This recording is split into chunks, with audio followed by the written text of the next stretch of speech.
Halo, balik lagi sama Babang yang lagi tiba-tiba nge-review sebuah mobil yang menarik mata. What the hell is this car? Ini adalah mobil Chery Omoda 5.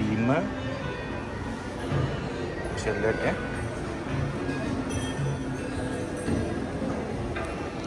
Ini kayaknya tipe yang paling tinggi, RZ. Karena dia ada strip-strip merahnya.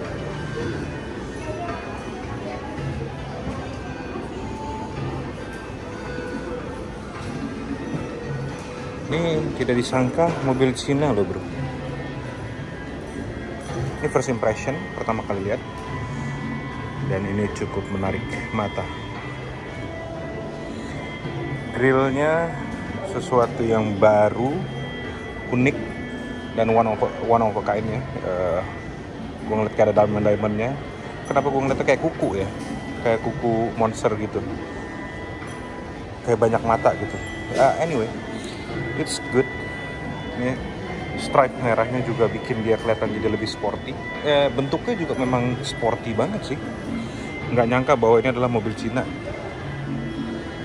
Ya, lampunya udah LED. Gua nggak tahu apakah ini DRL, tapi basically kalau dari tampilan ini nggak ada sih yang nyamain. Untuk front grille bumper depannya nggak ada yang nyamain.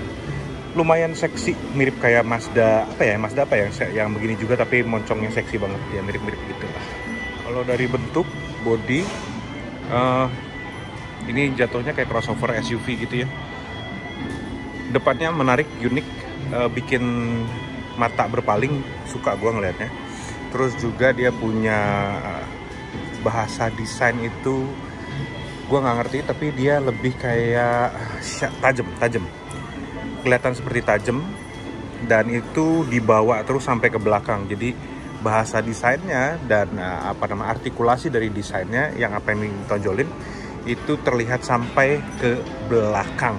So depannya itu punya keunikan sendiri, belakangnya pun punya keunikan yang ini kayaknya nggak ada yang punya gitu loh. Dia sendiri yang punya. Lo lihat mulai dari lampu belakangnya, remnya itu dibikin seolah-olah nyatu sampai ke belakang. Dan lu lihat nggak? Kayak punya sirip, but it's good man, bagus banget.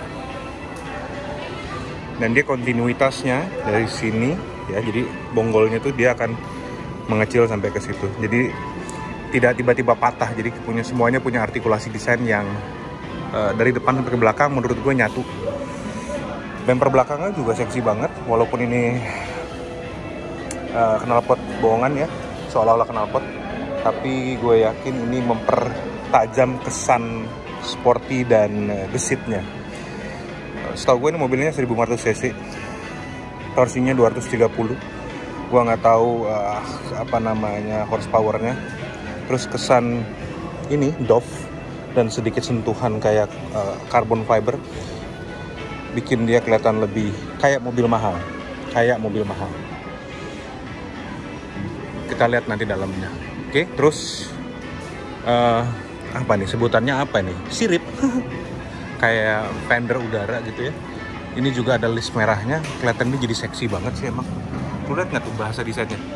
Dari depan sampai ke ujung sini itu punya konsep yang jelas maunya. Maunya adalah dibikin jadi mobil yang sporty, elegan.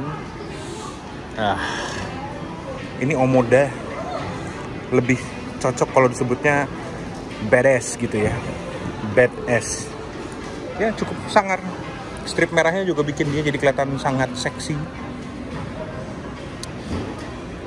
Gue nggak terlalu suka sih. Kalau untuk masalah pelek di warna-warnain, gue suka yang polos atau yang nggak apa ya. Ini kalau misalnya peleknya dipindahin ke sebelah sana, polanya jadi berubah, jadi kebalik gitu seolah-olah. Tapi ada yang suka, ada yang enggak. Ya, anyway. Oke, dari segi desain gue suka, konsepnya jelas. Dia mau tunjukin kemampuan desain mobil yang keren, kelihatan kayak mobil konsep awalnya. Grill depan nggak ada yang nyamain, belum ada yang nyamain. Cool, bagus, dan gua rasa kalau sepintas orang ngelihat mobil ini mereka akan terkejut. Ini mobil apa ya? Ini mobil apa ya? Tapi for some reason ini adalah produk Cina, brandnya Chery, mereknya Omoda.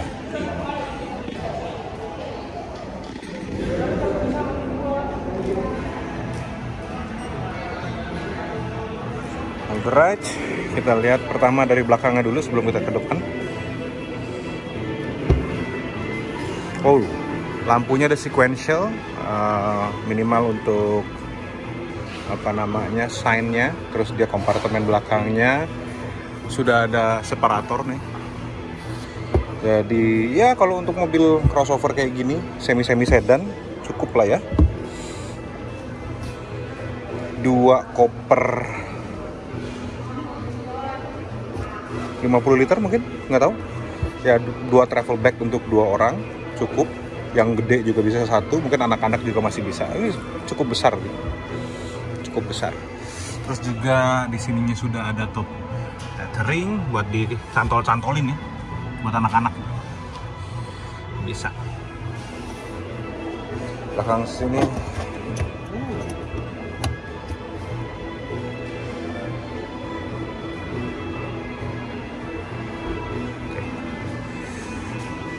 Oke, belakang no complaint. Ini mobil 5-seater, jadi bukan 7-seater. Jadi jangan berharap bisa 7 orang. Nah, kayaknya berempat udah mentok. Coba kita buka bagian tengahnya dulu. Bagian tengahnya joknya kulit sintetis. Udah ada isofix-nya buat anak-anak. Terus juga dia punya cup holder. Handrestnya oke. Belakangnya gimana, coba kita duduk ya. Apakah abang yang besar ini tidak terlalu enak kalau misalnya duduk belakang, harus masuk kepala duluan. Tetapi kaki ya, kalau nyaman ya, kepala untuk headroomnya dapat banget. Terus untuk legroomnya sementara ini masih oke, walaupun tidak terlalu akomodir orang besar ya. Tetapi di belakang untuk orang cukup besar ya masih oke lah. Sudah ada AC, pengaturan AC, flapnya AC bisa kanan kiri. Ada 1 USB. Ngeganggu nih kalau 1 USB. Tetapi ya sudahlah. Kursi depannya menarik buat gue, karena dia nggak punya headrestnya itu nggak bisa dicabut, udah jadi satu sama bangkunya, dan kelihatan kayak mobil balap, mirip mobil balap ya.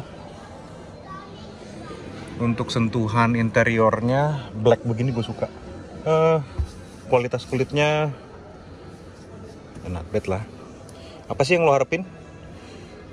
Kulit dari kulit macan gitu enggak kan? Jadi cukup lah, menurut gue cukup.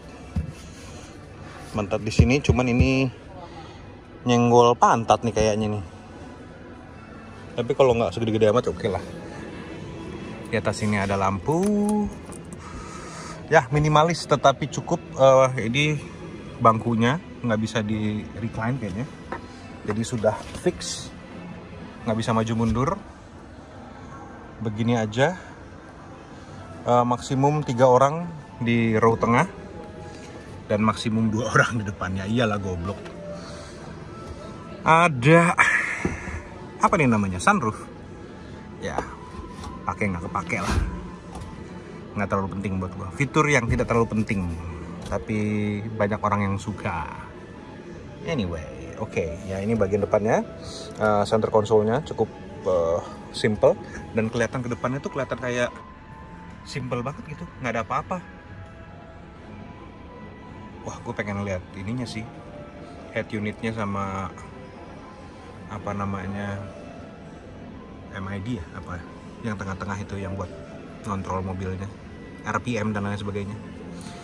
Oke, yang terpenting kita akan masukin sebentar lagi, yaitu apakah mobil ini nyaman buat orang besar. Suaranya ya, lo pikir mobil Cina suaranya bakal jempleng gitu kan ya? Gini, denger suaranya. Bup. Bup. Bagus coy. Dengerin ya. Bunyi nutup pintunya kayak kaleng atau enggak? Wah, oke. Nice. Nice banget. Ini pengaturannya pakai elektrik, cuman ya kalau misalnya gua pakai ini dan ternyata dia harus dibentokin belakang, yang agak menyedihkan adalah orang yang ada di belakang gua. Ini sedih banget legroomnya. Kalau memang ternyata gua harus full mentok belakang. Let's see ya. Gue udah setting pengaturan tempat duduknya sesuai dengan yang kayak gue mau. Setirnya bisa tilt. Oke, bisa naik turun, maju mundur. Dan ini sesuai dengan kebutuhan gue. Gue butuhnya ada di atas dan mentok ke bawah. Maksudnya mentok ke bawah ya, mentok. Jadi supaya tangan gue bisa di sini. Ini nyaman, bawahnya seperti ini karena ini mobil bukan full SUV. Jadi gue butuh at least sedikit bisa ngelihat kap mobilnya. Lihat ya, kap mobil bisa kelihatan. Gue bisa ngelihat. Gunanya buat apa sih? Buat ngukur ban, ngukur pinggir mobil udah kena marka jalan atau belum, kayak gitu-gitu. Jadi gue penting untuk ngeliat itu. Oke, karena belum ada teman-teman yang datang untuk jelasin gue tentang mobil ini. Head unitnya nyala, ini juga beginiannya nyala, cuman gue belum bisa pastiin. Nah, ini bisa difungsiin sedikit-sedikit. Ini katanya bisa ngomong. Yes, I'm here. Halo, apa kabar? Ini bahasa Inggris kayaknya, robotnya. Sorry, again? Gue nggak tahu fungsinya apa. Tapi di sini ada Apple CarPlay, ada Android Auto. Jadi lo Apple geek, Android. Shut up. Sorry, I don't think I understand. What's up? Berisik. Oke. Aduh, apa nih? Oke. Jadi lo bisa fungsi ini sebagai Apple CarPlay atau Android Auto, bisa koneksi dengan iPhone lo atau Android lo, and then gue nggak tahu. Tapi at least buat gue pentingnya adalah dia bisa musik, dia bisa radio. Yang terpenting itu nggak terlalu banyak kebutuhan gue dari head unit. Kalau misalnya dia bisa CarPlay itu bisa tunjukin Waze atau Google Map, even better. Tapi ini salah satu head unit yang menurut gue bagus karena dia punya visual luas. Nah, sayangnya kalau dari perspektif gue, ya, ini mata gue di sini. Tuh, gue bisa ngeliat setir di tengah gitu ya. Nah, ini mata gue di sini. Apa yang aneh menurut Anda? Gue agak jauhin dikit kameranya. Apa yang aneh sedikit menurut Anda, teman-teman? Yaitu head unitnya kehalang sama setir. Mata gue juga ngelihat head unitnya nggak full. Bagian sininya tuh kehalang sama setir. It's even better kalau misalnya dia bisa digeser ke kiri sedikit gitu. Tapi ya sudahlah. Toh saya nyetir kan, bukan ngeliatin head unit dong. Nanti tabrakan kita. Nah, untuk tabrakan katanya di sini udah punya sistem ADAS ya. Nah itu gue nggak tahu, nanti minta dijelasin karena gue orangnya klasik, ngerem sendiri, nyetir sendiri, jaga kiri kanan sendiri. Jadi gue nggak terlalu tahu. Ya, di sini fiturnya ada yang gue nggak suka, tapi ya sudah. Ini center konsolnya, center kompartemennya. Cukup lah. Di sini ada cup holder untuk taruh Starbucks-Starbuckan lo atau Starling lo, whatever it is. Nah, di sini ini berasa kayak mobil Eropa, bro. Oke. Park.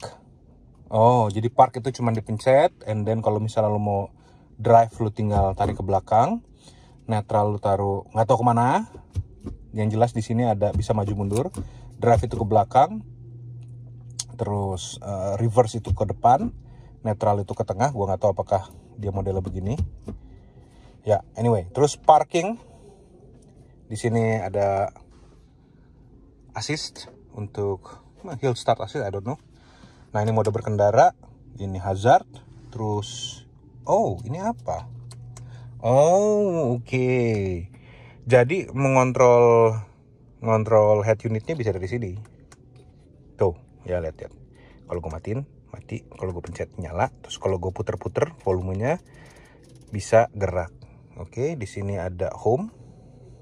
Home-nya nih kapasitif ya. Ini bukan tombol, ini kapasitif. Jadi nggak ada rasa ceklek-ceklek gitu. Terus ini apa ini? Please switch the key sesuatu. Oh oke. Jadi dia mesti on dulu supaya bisa difungsiin. Nice kan? Nice banget. Anyway. Ini pengaturan AC-nya kapasitif juga dia. Bukan tombol physical. Tapi kalau dia pakai kapasitif gini, pencet-pencet. Nih upil nempel, minyak nempel, pokoknya yang basah-basah nempel. Lu bawa lap deh, bawa fiber cloth kemana-mana ya, bisa dilihat ya.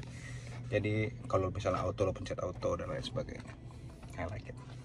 Gua suka, tetapi bawa lap lah, karena pasti ninggalin jejak. Cukup besar, cukup besar. Oke. Di sini ada apa ini namanya ya, tengah-tengahan sini ada buat lampu, ini buat auto. Ini kalau mau nyalain sendiri aja, dia nggak bisa nyalain either side. Salah satu maksud gue, misalnya mau nyalain sebelah kanan aja nggak bisa, dia akan nyala dua-duanya. Ini auto kalau misalnya pintu kebuka kayak gitu ya. Hey, mati kau. Oke. Nah, di sini buat ngebuka ini kayaknya, ngebuka sunroof. Ada 2 panelnya, tapi yang sebelah kanan ini nggak bisa dipakai, jadi cuma yang sini. Jadi ini buat buka panel sunroof. Ya, gue nggak tahu, kayaknya ada varian yang ini difungsiin buat sesuatu kali. Ini bisa dipakai buat turbo atau NOS gitu, I don't know. Ya. Terus di sini ada, ini gue yakin sih radarnya. Oh, di sini ada USB. Kalau misalnya lo butuh nempelin dashcam. Ada lagi di sebelah sana? Oh enggak, cuman di sebelah kanan. Cuman di sebelah kanan ada USB port untuk power supply atau apapun itu, I don't know. Bagus. Audionya untuk yang RZ itu udah pakai Sony nih, ada Sony-nya. Bagus. Gua nggak tahu suaranya gimana. Gua nggak terlalu suka yang aneh-aneh, jadi bawaan standarnya aja. Kalau udah empuk dan enak ya udah, gua cukup. Oke. Ini center console, ini buat wireless charging 1, nah ini buat key. Why? I don't know. Apakah ini hotspot untuk naruh kunci kalau sinyalnya aneh-aneh? Tapi kenapa harus dibikin sama kayak begini? Kenapa nggak dibikin kompartemen kecil aja sesuai dengan bentuk kuncinya? Nggak tahu lah. Tapi mungkin untuk bicara tentang visual design, ini lebih apa ya? Lebih balance dan punya kesimetrisan, simetri. Kendara gimana? Rasanya gue sempit atau enggak? Lo lihat. Oke. Enggak ternyata. Ya, kalau gue berdua dengan orang yang gede sama kayak gue, ini bahu kita nggak bakal ketemu, tapi tangan kita mungkin akan ketemu ya. Tangan kita mungkin akan ketemu karena tangan gue di sini, tangan dia pasti ya nggak jauh-jauh lah dari situ. Oke. Nah, tetapi untuk driving conditionnya menurut gue ini nyaman, gue suka. Dan gue nggak ngerasa sesek gitu ya. Kaki kanan gue bisa ke kanan, ini walaupun agak mentok tetapi nggak terlalu nyesekin, nggak terlalu memaksa gue untuk rapet gitu, sari rapet. Dan tangan gue sekali lagi dia punya panel pintu di sini tuh cukup oke. Jadi gue bisa taruh driving kesukaan gue begini gayanya. Oke, ini enak, megang begini juga enak, posisinya asik. Dia controller aneh-anehnya di sini juga banyak, manis, bagus. Dan bentuknya kayak Eropa-Eropaan, ya nggak sih? Apa namanya? Jendela gitu ya, pengaturan jendela ini juga bagus. Walaupun kalau bagusnya sih agak maju lagi buat tangan yang panjang kayak gue, agak di atas dikit. Jadi kalau misalnya agak ke sini, mungkin tangan gue untuk nurunin jendela tuh nggak begini, nggak bengkok. Nah, ini natural ya bro. Tuh, handrest gue, armrest gue tuh benar-benar begitu, semuanya ketutupan. Bang, ukuran lu nggak normal. Ya maaf, memang begini badan gue. Ya, jadi kalau misalnya dia agak maju ke depan, dia akan buat gue akan memudahkan. Jadi ketika gue pengen turunin jendela, bayar sesuatu, gue tidak perlu grepe untuk kesini. Apalagi ke belakang grepenya agak jauh ya. Gitu. Nah, tapi untuk peletakan apa namanya pengaturan spion di sini cakep, bagus, gue suka. Cuman ini agak kependekan aja buat gue. Mungkin orang-orang Asia tangannya pendek-pendek, sementara saya tangannya panjang. Oh yeah. Bagus. Ya ini aja sih buat gue agak nyebelinnya di sini. Bener-bener ini ya, bener-bener untuk bisa ini gue harus bener-bener ngondek. Hip, mau bayar tol, hip, mau atur spion, hip, ding ding ding ding ding ding. Ya itu aja. Selebihnya oke. Nah, nanti sebentar lagi gue akan lihat head unitnya, fungsionalitasnya, baru kita akan pikirkan apakah ini menjadi mobil yang menarik untuk dibeli, after salesnya gimana, harga purna jualnya gimana. Tapi overall ini mobil yang menarik, menarik sekali. Satu lagi yang sedikit, tapi bukan sebuah kekurangan sih ya, karena memang kacanya dibikin di belakang, kaca belakangnya itu dibikin apa namanya landai dan sporty, jadi kelihatannya dia sempit banget gitu di sini, jadi kayak kecil gitu loh. Apakah cukup? Gua rasa cukup ya. Cuman mungkin kalau misalnya ini jadi mobil gua, ini headrest tengah harus gua lepas supaya gue bisa punya visibilitas terhadap kondisi jalan di belakang lebih dapat gitu. Jadi kalau ini mobil gua, orang maksimum cuman berempat. Itu aja kekurangannya. Ya ini sudah pakai Apple CarPlay gue. Jadi tampilannya kayak gitu. Ini iPhone gue bro. Jadi untuk musiknya juga asik. Bisa ikut punya gue atau bisa pakai, ya intinya asik. Nice.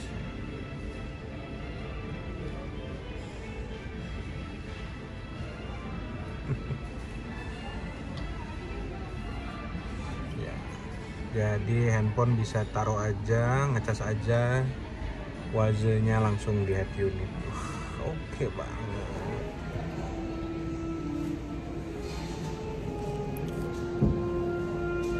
Oke, ini mesinnya dia naiknya effortless ya, sudah punya piston. Apa sih itu punya piston? Kenapa gue nyebutnya piston? Ya itulah. Mesinnya 1500 cc turbo. Nice. Cukup rapi. Ya, bersaing banget ya Cina sama Eropa. Ini katanya rame di Eropa, di Rusia juga. Namanya bukan Omoda, bukan Cherry, tapi punya nama lain, gua nggak tahu apa namanya. Yang mesti diperhatiin di sini, yang menjadi perhatian ya nanti kalau misalnya Anda membelinya, ini harus diperiksa. Sebentar ya Pak. Go ahead Mas, go ahead. Ini harus diperiksa.